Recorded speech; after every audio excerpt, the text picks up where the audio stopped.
이번 영상에서는 수만 가지 돈 버는 방법 중에 한 가지인 솜사탕. 이제 제가 솜사탕으로 이제 돈을 벌었던 얘기를 해보려고 합니다. 뭐 아이템이 좋고 나쁘고 뭐 아니면은 뭐 이건 되고 안 되고 뭐 이렇게만 판단을 하지 말아 주시고 그냥 이렇게도 돈을 벌는 방법도 있구나. 이렇게 좀 편안하게 보신다면 아마 이 영상에서 그래도 조금은 얻어가실 수 있는 게 있지 않을까. 이렇게 생각됩니다. 간단하게 자기소개 부탁드려요. 네, 안녕하세요. 저는 솜사탕으로 시급 10만 원, 그리고 최고 월 매출 1000만 원까지 찍어봤던 어쩌다가 솜사탕을 시작하게 되었나요? 그 전에 중고차 수출 사업을 했었어요. 이제 그렇게 수출 사업을 했었는데, 뭐, 실력도 안 되고, 뭐 경험도 부족하고, 뭐, 여러 가지 제 부족한 것 때문에 그냥 망했거든요. 그래서 사업 망하면서 이제 있던 돈도 다 이제 날려먹고, 이제 돈이 없으니까 또 이제 빚도 몇 억이란 빚이 또 생기기도 했고, 뭐 이제 뭐 그런 막막한 상황이 됐는데, 애들도 있고, 또 이제 생계도 어떻게든 이제 이끌어 나가야 되니까, 뭐 이런저런 생각들을 좀 많이 했었거든요. 그때가 이제 2015년도고, 제주에서 이제 살았었을 때예요. 일반 회사에 이제 취업을 하려고 해도 취업이 안 되고, 뭐 된다고 한들 제가 갈 수 있는 곳이 뭐 한 200만 원 정도 되는 어떤 그 정도 이상의 규모는 또 가기가 어렵고, 이제 그 월급 200 받아가지고는 뭐 이자 내고 나면은 사실 뭐 아무것도 남는 게 없으니까 생활이 안 되잖아요. 그래서 이것저것 알아보다가 이제 인터넷에서 어떻게 보고 이제 솜사탕 장사를 해봐야겠다. 이제 이렇게 생각을 했죠. 그러고 나서 경기도 이제 화성이란 곳으로 이제 가가지고 솜사탕을 만드는 걸 배우고 이제 거기서 기계를 구매를 해가지고 제주도로 가지고 왔죠. 그럼 솜사탕 기계 가지고 와서 바로 매출이 잘 나왔나요? 처음에는 매출이 제로였어요. 왜? 장사를 아예 못했거든요. 근데 막상 기계 갖고 와가지고 이제 어떻게 장사 어디서 해볼까 뭐 이렇게 생각을 하고 하니까 막막한 거예요. 또 잘 안 되더라고요, 그게.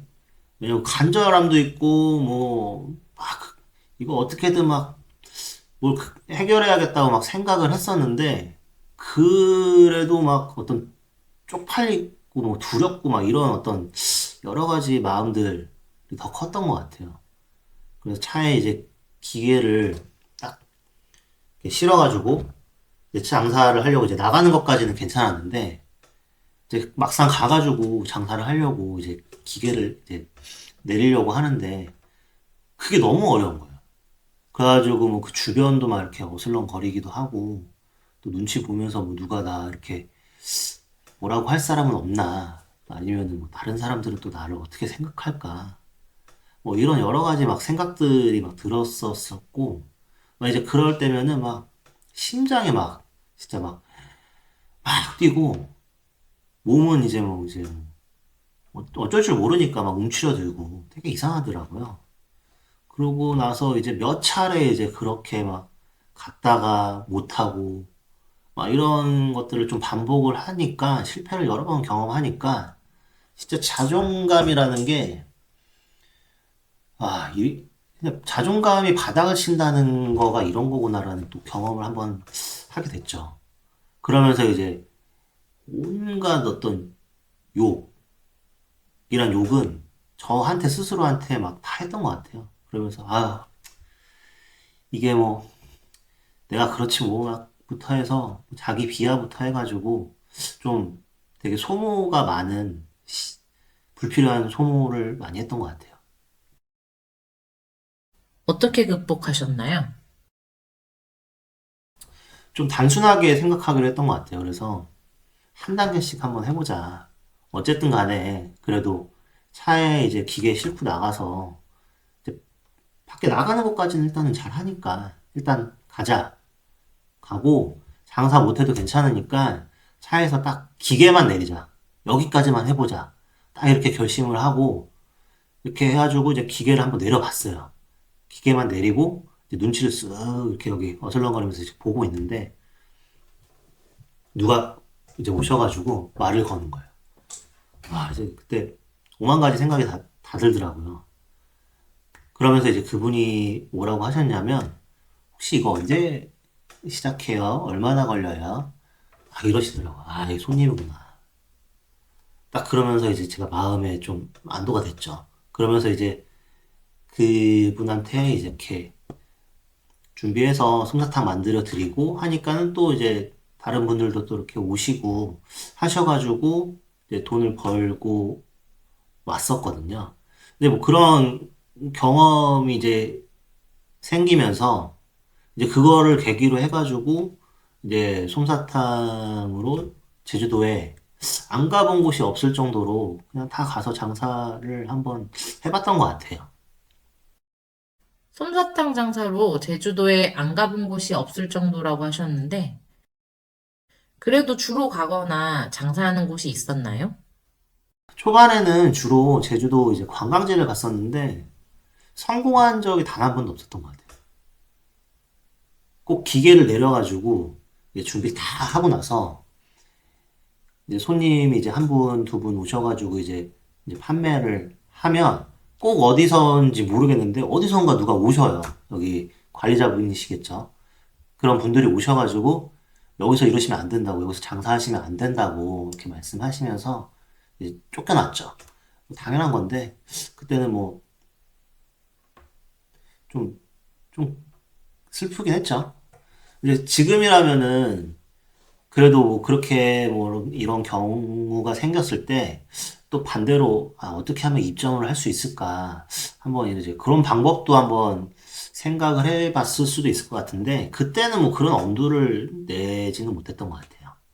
이제 그러고 나서 이제 주로 갔던 곳은 이제 저녁에 바오쟁거리라고 있어요. 그 제주 시내에 있는 건데 쉽게 얘기해서 번화가라고 생각하시면 될 것 같아요. 그래서 보통 저녁에 이제 한 7시쯤 이제 나가가지고 11시나 뭐 그쯤 11시 좀 넘어서까지 장사하고 그러고서 이제 오전에는 이제 학교에 이제 급식 그 식자재 같은 거를 이제 배달하는 배송 일을 했었는데 이제 그 배송 일을 하고 이제 주말에는 그 배송 일이 이제 휴무니까 그 주말 낮에나 이럴 때는 뭐 그 광장이나 이런 데 가서 판매를 하기도 하고 아니면은 행사 같은데 이제 제주도도 이제 지역 축제가 이제 열리는데 그런 행사장 같은데 지역 축제장 같은데 가서 이제 장사를 했었었죠. 수입은 수입은 어느 정도가 됐나요? 월별로 차이가 좀 컸던 것 같아요. 이제 겨울에 뭐 1월에서 한 3월 이때는 200에서 한 300 정도 매출이 나왔었고 4월 되면서 이제 꽃도 피고 하니까 이제 매출이 좀 늘긴 하더라고요. 그래서 한 500 정도까지 올라오고 그리고 5월 달에는 뭐 가정의 달이고 워낙 이제 행사나 뭐 이제 이런 것들이 많다 보니까 그때 최고 매출로 이제 1,000만 원 넘게 찍었던 것 같아요. 그러면서 이제 여름에는 근데 제주도가 워낙 습해가지고 장사를 거의 못했어요. 그러다가 이제 가을 되면서 가을에도 그래도 한 500 이상씩은 매출이 나왔던 것 같아요. 뭐 지금이었으면은 아마 훨씬 더 나았겠죠. 왜냐면 그때 3,000원씩 제가 판매를 했을 때였으니까. 근데 지금 솜사탕 가격 보니까 5,000원, 6,000원 이렇게 판매를 많이 하더라고요.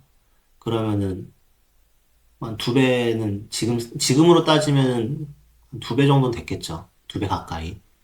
물론 이제 지금은 제가 솜사탕 판매를 거의 안 하고 있어요. 지금은 솜사탕을 거의 안 하신다고 했는데 이유가 있나요? 이유가 있긴 한데 이것도 따지면 뭐 핑계죠.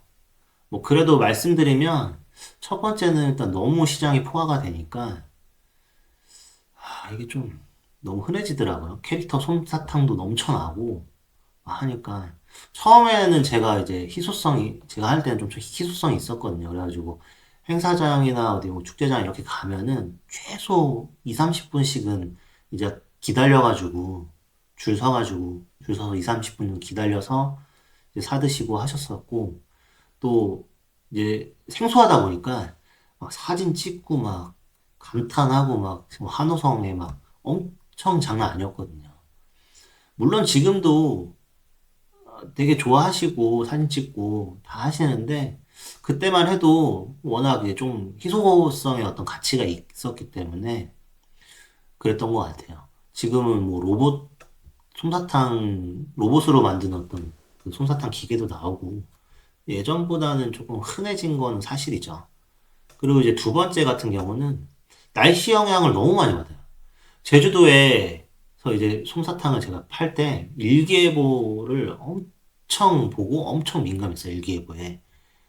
이게 비가 일단 오는 것도 되게 중요한데 비가 오는 걸로 끝나는 게 아니더라고요. 비가 안 오면 비가 안 와도 바람이 좀 불면 이 바람 때문에 또 만들기가 힘들고 그 비도 안 오고 바람도 안 불어도 기본적으로 이게 제주도가 이제 습도가 높다 보니까 금방 또 녹아버리고 왜냐면 이제 방금 이제 사간 이제 제가 판매한 솜사탕이 딱 사갔는데 눈앞에서 이렇게 금방 녹는 걸 보면 엄청 속상하거든요. 왜냐면 이게 그 솜사탕 장사의 이제 가장 큰 매력 중에 하나는 이걸 이제 사갔을 때 엄청 좋아하시고 막 이렇게 막 있어요. 막 되게 좋아하시는 게 이제 그런 것들을 이제 보는 게 사실은 진짜 큰 즐거움 중에 하나였는데 막 이렇게 녹는 거가 막 이렇게 속상해 하시고 그러면 저도 속상하니까 좀 그래 그런 게 조금 약간 문제였다고 해야 되나? 뭐 그래서 사실은 여름에 솜사탕을 거의 안 팔았던 것도 그런 이유가 있기는 하거든요. 근데 뭐 이거는 어떻게 보면은 또 제 핑계니까 뭐 이러쿵 저러쿵 막 여러 가지 이 안 좋은 조건 속에서도 솜사탕으로 성공하신 분들도 있긴 해요. 근데 이제 그런 분들 보면은 정말 이제 존경스럽죠. 마지막으로 이 영상을 보시는 분들에게 하고 싶은 말이 있으신가요? 혹시나 솜사탕 장사에 관심 있으신 분들이 이제 계시다면 일단은 말리고 싶어요. 왜냐면 성공 확률이 너무 낮고 성공한다고 해도 그 올라갈 수 있는 어떤 위에 상단이 그렇게 크진 않거든요.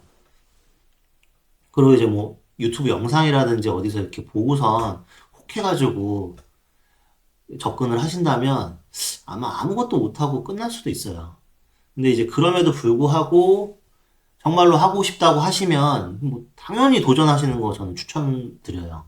왜냐면 이제 그런 분들은 뭐 어차피 누가 말리든 간에 하실 거니까 이왕 하시는 거 좀 열심히 하셨으면 좋겠고 또 어떤 도전이라도 막상 하려고 하면 쉬운 건 없잖아요. 그리고 뭐 그 도전한 것들이 실패를 한다고 모든 걸 실패하고 잃는 거는 아니니까 뭐 충분히 그만한 가치가 있지 않을까라는 생각은 합니다.